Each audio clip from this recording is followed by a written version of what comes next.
Hey, how about you, everybody? Welcome into the Corner Recruiting Show. I'm your host, Jeffrey Lee, Senior Recruiting Editor for AuburnSports.com. Dadgummit.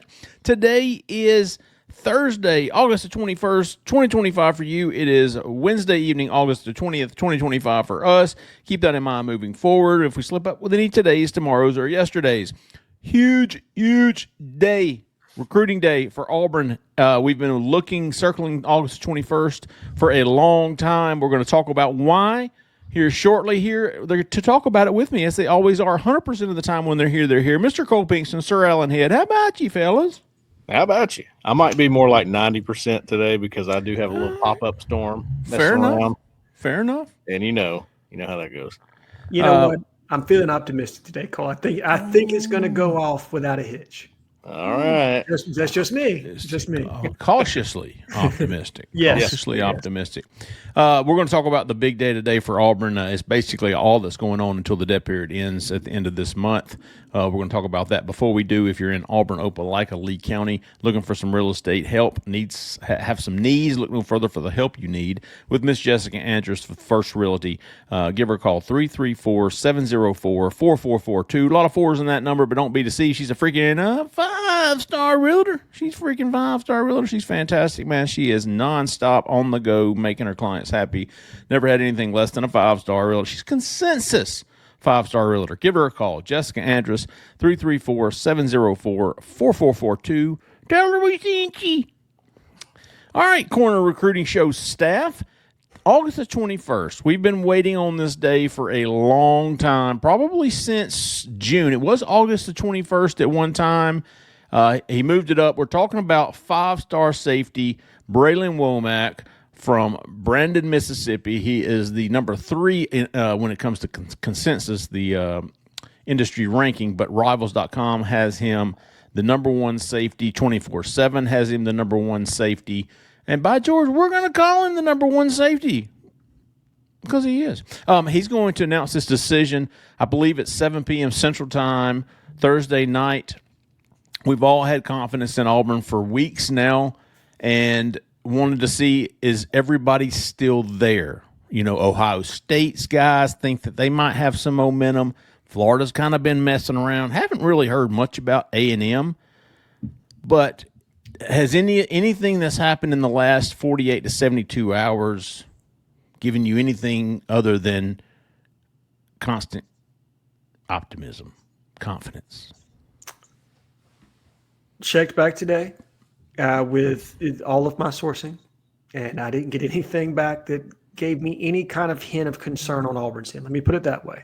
Okay. I don't believe that the people at Auburn are really worried too much about the other contenders. And beating an Ohio State and a Florida, specifically Florida, they've been aggressive in the NIL market, particularly with Bralan Womack in this situation. So they haven't made it easy on Auburn by any means. And again, a commitment, as you put it, Jeffrey, so elegantly, is just who is my leader for today. So True. You can't celebrate it too much, but it's still a big day because if Auburn is able to land Bralan Womack, that is the first 5-star defensive back of my lifetime.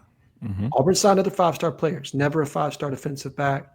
That's a huge feather in the cap for TJ Rushing and somebody that's replacing Charles Kelly, who is regarded by some high school coaches as maybe the best to do it in the Southeast. So TJ had on the recruiting front, on the coaching front, I think TJ holds his own, but on the recruiting front, TJ had big footsteps to step into. Landing Bralan Womack, that's a huge piece for him. But to your point, again, just hearing optimism at this point and really kind of confidence, more or less, not cautious optimism, not hoping we get this one done. I think they feel like they really feel like they're going to get this one. They're going to get it done. Cole, how are you feeling hours before the announcement?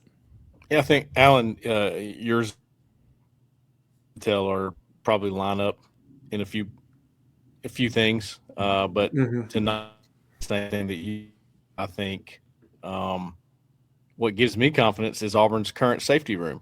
Let me explain that. I see a bunch of young talent in there that they love that are going to be around for a while. and I believe there's an opportunity for a huge investment in Bralan Womack. I believe that investment's been made, and I think that's why Auburn feels confident, because they feel pretty good about where they stand on the money end of things. I feel good about that part. I feel about as good as I've felt about this recruitment right now. I'm hoping what I'm saying right now is not a clip on the internet later, because he picked someone else. But in today's world, when it comes to the way recruitments are, I feel about as good about this one as I can. I think that's fair. And, I don't know if y'all caught this, but, Cole, you kind of alluded to it at least, the current room, and then only having Wayne Henry committed, who we think is an ROI guy. Yeah. Yeah. He's a cheap guy that you're probably hoping to your return on investments there is going to be tenfold. But I thought one of the interesting things from, I think it was Monday's hot board, was my change in numbers for the number of defensive backs Auburn plans to take, at least according to my sources. And I've got safety at 2 to 3, which Womack would make 2. Yes. Yep. And I even think there's a world where Auburn doesn't sign a cornerback. I think that's very much the case. And we've talked about it on this show before. Realistically, K and Lee might be potentially the only corner that you're losing from that room.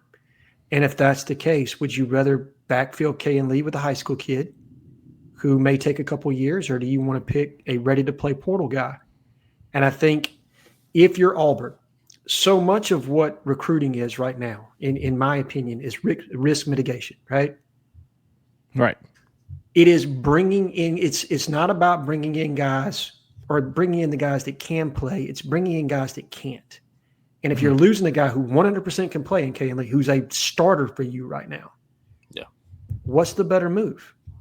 And I think they have some guys on the board that they really like and that they probably would take in this class, but they're not going to force the issue. Right. And again, what gets you closer to your ultimate goal, which is making the playoff? If Auburn is what we believe that they are, if they are an 8-win or better team this year, if your push or your ultimate goal is to make the playoff, is it better to bring in some nice floor pieces from the portal to fill some of these holes? Or is it better to take some high school kids that are going to take a couple years to develop, and maybe they don't make the difference next year that you really need them to do, so you can take that seismic step in recruiting the following season and land that top five class? Cole, do you think Auburn? Do you think when December comes around? And listen, this is the thing about numbers. Like next week, it could be 2 again. Mm-hmm. It could. It's going to change. But as it stands right now, but Cole, do you see Auburn, if they get Bralan Womack, do you see them making a huge push for like a Jaira Edwards or a? I mean, do you? I think they probably will push for Jaira Edwards, just because everything that comes with him, he's a St. Francis guy. They're going to do that. They're going to do their due diligence with him specifically. Now, I don't think there's going to be a push on anyone else. I think he's a specific case. Would y'all agree with that?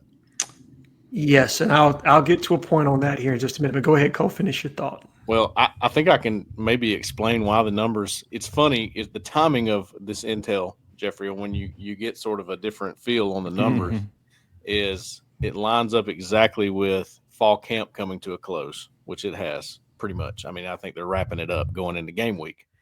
So what they're doing is they're going, okay, some of these guys we have here are performing maybe a little better than we thought. We don't have to go crazy right now. We got a young room. You got Donovan Starr and Blake Woodby down at the bottom of your corner room. Not to mention, you just went to the portal and got Rayon Strader and Rayshawn Pleasant, and we've all heard good things about both of those guys. They like the room, and they're looking at the percentage and going, well, that money could do us better somewhere else. We have this room for another year or two. I think Auburn's roster is so pretty right now. I think retention, I think Alan's alluded to this as well. Roster retention is number one for Auburn.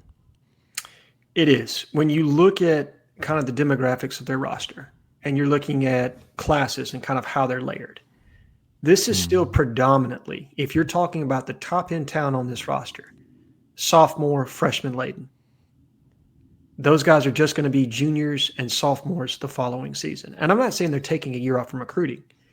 But what I am saying is, and Jeffrey, you've hinted at this, Cole, you've hinted at this, this is going to be a smaller class, in my opinion. I do not believe they're going to get above 18 to 20. And if they get above 18 to 20, it's because you're landing a guy like a Jira Edwards or you're landing a Zion Ely. Guys that are on their board, because I do believe there's about 15 or 16 guys that are on their board that they would take all day. They would find money for those 15 to 16. Tank Jones. Yes, Tank Jones. If they can land those guys, they're going to absolutely try to do it. Right. I completely agree. But beyond that, they're not just going to throw numbers at the situation in this class. Not going to reach. No, they're not going to reach. They will wait for the portal. They will be patient. And again, they will shore up what they need. If they need a developmental guy, that's fine. Because every room's different, right? There are times you need to take a developmental guy. There are times that you need to make sure that you take a more finished piece. There are times that you want to take the guy with like tools that are through the ceiling, but God bless, his floor is way down there. And if you miss, you're going to miss bad, right? Like, there's a combination of different guys that you need to room at a given time. But right now, the way the roster is staggered, they feel very comfortable going very small in this class. Again, 18 to 20 max, unless, again, it's one of those high-end ceiling guys that they've just earmarked and said, you know what, if we can get one of these 15, we're taking them. We're not in any way saying no. As many of as we can get of this 15. All right, final prediction and percentage confidence level on Bralan Womack. I'm at 95. Yeah, I'd probably go 85 to 90. Let me go 99. Okay. Oh. I hear you. I hear you. Hey, one more thing before we. This is going to be a condensed show because really, there's nothing really going on right now as far as recruiting goes. This is the end of the dead period. This is the final commitment of the summer for Auburn. Then you've got, the season starts next weekend. It's going to ramp back up in September when we see who's coming to these games. Who's still on the board? Who's still interested enough? Who is Auburn still interested enough to bring in for visits? Who's still interested enough to show up? We talked about the safeties and maybe being done. Trey Bell said he's going to come for a couple of games. Where does he stand? Well, with Auburn, the Florida State commitment. Is that his name, Trey Bell? Yeah, it is. That's right. Yeah. So not a lot going on over the next probably 10 to 12 days, but it'll get cranked back up in September. But I did want to touch on, I thought Cole had a fantastic article. Zach, if you're around, I wanted to share this. We talking about, ROIs on guys and Auburn's, when they've reached, man, they've grabbed, right? When they've had, when people thought they were reaching on these 3 stars like Caleb Harris, Jay Crawford, Malik Blockton. Blockton. Hell, I thought Cole made a fantastic point here. Hell, Malcolm Simmons got bested by Bryce Kane at camp. Yes, we sat there and watched it. Do you remember that day, Jeffrey, when we interviewed him after the camp, and he was mad? He did not take that well. I mean, I kind of looked at it as, okay, well, I like that. You got some competitor in you. That's a good thing. And I think even Auburn picked up on that, and they were like, we may need to take a shot on this guy. And how does a kid at Thompson get overlooked like he did, like Caleb Harris? Explain that one to me. I don't get that one. A kid that just produces. I think it's probably because he doesn't make a ton of flash plays, right? He's just solid in everything that he does. Yeah. And I think the thing that I love most about him, or what jumped out to me when you watched his tape and you're wondering, like, why isn't somebody else jumping in? It's the physicality and the way he would come downhill and attack the run. I mean, it was just without zero hesitation, throwing his body around. You love players like that play with reckless abandon, but yet have the ability to be under control when the time comes for it. And he's a kid that's the epitome of blue collar in every sense. It just fits Auburn to a T. I mean, really does. The impact he made as a true freshman. And I'll say, and he's the number one safety on the team right now. I think there's no debate. And I'll say this: he played 3 levels. He played edge. He played linebacker. He played safety. I've seen 3 guys do that in my time covering for Auburn. It was DeMarcus Riddick, Eric Winters, and Caleb Harris. That's good company. There's something to it. I'll put it that way. Who was number 2? Malcolm Simmons. We talked about him. Great day in the morning. I mean, look at who his Final 4 were. It's at the bottom there. Yeah, what Auburn, Liberty? Auburn, Liberty, UCF, West Virginia. That's who he chose between at the end. Freshman All-American, I believe, turned out to be. And I can tell you this. And again, Bryce Game bested him. Bested him. Yeah. And this past offseason, Malcolm Simmons got offers from other schools that are not on that offer list to come jump the transfer portal and transfer to them. I mean, schools that way above that echelon or tier. Not that I'm trying to in any way talk down to West Virginia or UCF, 2 Big 12 schools, right? But, I mean, there were a lot of schools that came after him and they realized, like, oh, God, yeah, we missed on this. And don't forget, Malcolm Simmons was not an early enrollee, but what was he doing at every practice? He drove down every practice last spring and was there mentally. Yeah. Was in every practice mentally, and it showed. He wanted it. He took everything in, and then because he wasn't supposed to be out there with the team, he stood on the sideline while they were doing their up downs or runs or whatever. He'd do it in whatever he's wearing. I watched him do that several times. He just wanted to be out there. Let's see. BJT, tell me about what you like about Bobby Jamison Travis. Well, if memory served me correct, and on all these guys, I made sure I went back and found every article we wrote about them to see who were the contenders, and it was just Penn State. I mean, there may have been some others, but it was just Auburn and Penn State, which, 2 good programs there. But you'd expect a guy like that to have a lot more programs pushing. And Penn State thought it was a done deal, if I remember correctly, and then Auburn swooped in, got him 2 days before signing day. Mm-hmm. And he's been a good piece so far. It's been just rotational, but I think he's one of the top guys in the defensive line room. I'm sort of projecting here a little bit. Sure. But it was a nice find. It was one of those where the staff got there. They had a month to get a class together. They went out and found this guy. And I give them credit for doing that in such a short amount of time. Kind of same for Tutal, right? JUCO guy. Yeah, now that one was almost, Jake Thornton had him committed at Ole Miss. That's right. He gets the job at Auburn and talks him into coming over to Auburn. And there was some I did catch some flack on him, on having him in there and having him as high as I did. This is a 2-year starter at right tackle for Auburn, guys. Maybe he hasn't performed perfectly, and he's fixing to be he might start a game or 2 this year. He'll be the 6th man. Correct. That's in value. That's a 3-star that hit. Like if you start at Auburn, you started in the SEC, you're a 3-star. That's a hit.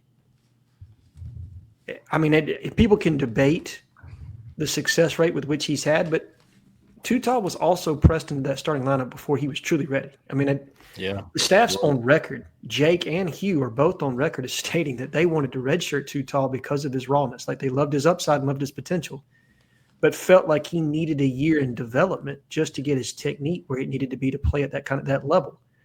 Well, that doesn't necessarily take place his first year. He's pushed into the lineup, probably exposed more than he needed to be, and maybe that was a little bit detrimental to him. But I felt like he made some growth last year. I honestly do. I felt by the end of the year that Tutal was playing some very competent football on the offensive line, and he just got beat out by a guy in Mason Murphy that's had more Power 5 experience, maybe is a little bit more of a sure thing. But I still think Xavier has an opportunity to contribute to the team this year. And again, if you're the sixth player and the 3rd tackle, the way that Jake has rotated offensive linemen, he's going to get some serious playing time. Oh, yeah. And if you have an injury, he's the luxury piece that affords you that opportunity to rest that guy as opposed to having to press somebody in that's not ready to play and or forcing somebody to come back from injury before they're ready to play. Yeah. Some of the others mentioned, Jay Crawford's obviously a big get. I think he was a 3-star on a couple of different sites, including On 3. Malik Blockton was a consensus 3-star true freshman All-American. I think Jay Crawford was one of those guys as well. Kinsley Lador of Falston, Champ Anthony was a nobody, as Cole said. He beat Utah State for him, right? Wasn't that the other competition? Yeah, UNLV, Utah. I think those were a few. He was we didn't have a profile for him. I mean, that's very rare. Didn't have one coming out of high school. He didn't have one for JUCO. I had to make it. So funny enough, look at him. He didn't have a ranking for anybody. 24/7 had him. Well, that was JUCO, wasn't it? Yeah, for JUCO, and that was like after he had already signed with Auburn. Yeah, committed to Auburn, but he. We found out about 30 minutes before he got there that he was coming on an official visit, and I was writing a story for it, and I said, "Oh my gosh, I got to make a profile before I write a story." Like he doesn't even have one. Can't even link him. Yeah, I mean, for a guy who was a no-star coming out of high school, a 3-star coming out of JUCO after 1 year worth of tape. Now, was he Zach, or did Crime find that one? I'm not entirely sure. It might have been Crime. I think Crime had a connection in the Texas JUCO League, if I remember correctly. That's probably more likely. I think you're right. I think that was how I remember it going. But to find this kid who was having the game of his life against Arkansas last year, like heavy contributor, and now is contending, pushing for a spot in the 2 deep, maybe even becomes the starter. I think Jaquez Robinson's probably going to be the starter at field safety. Yeah. But out there pushing him right now for potential to start at Auburn for a nobody. Yeah, that's an absolute find by the evaluation staff. And you got to really tip your hat. I think he was even before Will Redmond's tenure. So those were guys, like Aaron and Ryan and others that are in that, in that evaluation seat, that eval room that just do a phenomenal job getting Auburn in on prospects, either A, that nobody knows about, or they're just lightly recruited, or 2, they're getting you in the door first. Excuse me. B, they're getting you in the room first. Let me correct myself, Carter. Which is sometimes being early is what counts the most, right? Like, I think ultimately being right counts more than being early. Yeah. But being early, absolutely, it helps, right? So you got to be early and right. You got to do both. Shout out to AK Magula. I forgot about AK. Yeah, he read that last night, liked it, shared it, whatever. He was part of that eval staff, so props to him as well. And the ranking, and just Jay Crawford, he had Florida and LSU. He wasn't a nobody, No big ones for a DB. Blockton, Texas and Florida. Yeah. So those guys had some bigger schools on them, but they deserve a mention because they were lower rated. Yep. So. Let's see. Any how about yous this week? Yes. Okay. I'm gonna run through them real quick for you, Jeff. Okay. You go ahead. I'm unprepared this week. I'm the least professional of this group, and so I'm just going to have to catch up on the next show. Know your role, big dog.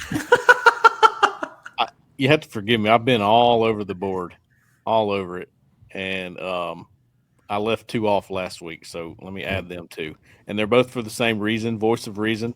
I love to give a voice of reason. Sure. Chop Rupert. Okay. And TC15. TC15. Okay. And then, BRB for AU made a good comment in the scrimmage notes. Everybody's talking about how the defense was killing the offense, and he said, "Dang it, hiring DJ Durkin might have cost you Freeze's job." Ooh. Funny. AU Mechanic. It's just AU Mech, MECH 24. He kind of inspired that write-up we just talked about. Cool. Yep, he was all over that. And then Smitty J is my last one. Oh, good one. He said in my thread about if Auburn played in Dublin, would you like that or would you hate it? And he said Auburn could play in Iraq on concrete. Spot the ball. Let's go. Big dog. I've got 4. I've got Hendo. Yes. How about you, Hendo? How about you, Auburn? How about you, BM Harp? Actually earned one. Oh. And finally, how about you to freaking John Breather freaking Cohen? Yes, sir. Okay, go ahead, Jeffrey. Go ahead, John Cohen. I am bowing to you, my sensei. John Cohen. Marbles. Yes. Stones. Definite marbles. So let's talk about the fact that first and foremost, and I don't think this took stones. I just think that it probably took Auburn a little bit too long. You retire Cam Newton's jersey, so you eliminate all future conversation about people wearing that number. So you take that off the table, right? And you do what's the right thing, right? Like if you're going to retire jerseys because you retired Bo Jackson's, you retired Pat Sullivan's, you need to retire your other Heisman winners. Oh, I'm talking about national titles, big dog. I'm getting to that. That's what I'm getting at next. But I'm just saying the week that John had, right? Yeah. And then you move into national titles. And the only one I don't agree with, and I understand why he did it, was claiming 93. I hear you. But if there was a championship to be claimed, do it. You know what I mean? Because that's an era of football, and it's going to be so different moving forward in this freedom of movement era, right? But when I started following football, particularly Auburn football, you fell in love with teams because of the players. I grew up pretending to be Stan White in my backyard. I think my brother and I pretended to be Nix to Sanders 5,000 times, thinking of James Bostic running down the field. Bostic. Yes. Miska's mean ass, busting people up on tackles. The guys on that team, they deserve it. But again, John Cohen for doing the right thing and just claiming titles that are there to be claimed because Auburn should have claimed them. Now, moving forward in the playoff era, you're not going to have that anymore. Right. Which I appreciate, by the way. Yes. Yeah, right. No offense to the titles. No. That's good. Yeah. That's all done now. It's all done. There's no more, debate about it. It's done. It's over with. Same thing as the retiring of the jersey. It's over. It's done with. Yep. We can move forward from that now, knowing. And I feel really good for that 04 group. Carnell, Caddy, they deserve that, man. If SC wasn't the champion, they were the only undefeated team. And no offense, I saw some people comment on this board about how those USC teams were different. Look, I fully believe that Auburn team could have hung with SC. I do. And I know what happened in that championship game against Oklahoma. Oklahoma was a joke. They didn't deserve to be in that game. No, they didn't. Auburn had played SC down to the wire in LA the year prior to getting beat real bad in JHS. But you had retooled that whole offense. Jason Campbell was a different quarterback. Yeah, he was. He was, especially from 03. Yes. All right, we're going to wrap it up there. Be on the lookout Thursday night, Thursday evening, 7 p.m. Central Time. Bralan Womack will be announcing his commitment. We all feel really good about Auburn's chances there. We're going to be covering it at auburnsports.com. Don't forget Jessica Andrus with First Realty. Give her a call if you have any real estate needs in Auburn, Opelika, Lee County, 334-704-4442. Tell her we sent you. All right, folks, thanks so much for listening. Thanks so much for watching. We appreciate it, man. For Cole Pinkston, for Alan, for Zach in the back, who stayed in the back, I'm Jeffrey Lee, man. Y'all stay that left lane. See you.